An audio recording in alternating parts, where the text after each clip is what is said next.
গরুর মাংস কালো বোনা করব, এর জন্য এখানে আমি এখন দিয়ে দেব।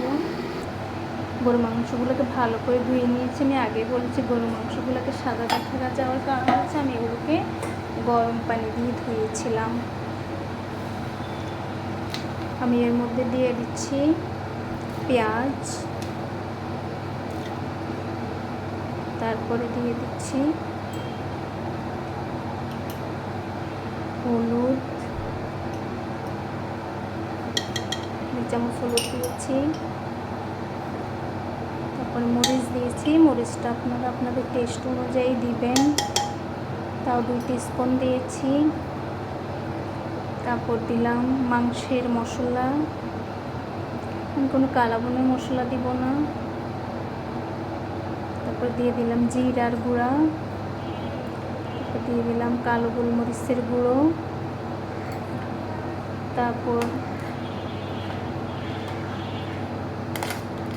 দিয়ে দিচ্ছি এখানে আমি রসুন বাটা, বেশি করে রসুন বাটা দিয়ে দিলাম প্রায় হাফ কাপের মতো। তারপরে দিয়ে দিচ্ছি আদা বাটা, এখানে 2 টেবিল চামচ, 4 চামচের 4 চামচ পরিমাণ। তারপর দিয়ে দিচ্ছি এখানে লবণ স্বাদ মতো, আপনারা যেই যেমন খান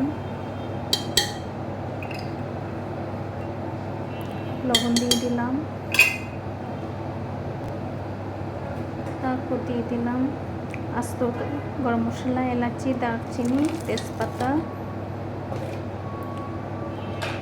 তারপর দিয়ে দিব আমি এখানে টক দই।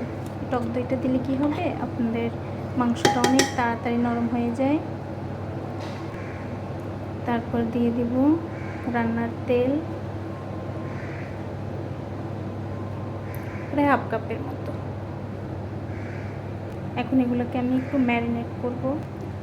এই যে ম্যারিনেট করে নিয়েছি, আমি যে মাংসের মশলা দিয়েছি সেই মাংসের মশলার মধ্যে ধনিয়ার গুঁড়াটা আছে, তাই আমি আলাদা করে আর ধনিয়ার গুঁড়াটা দিইনি। এখন আমি চুলায় বসিয়ে দিব।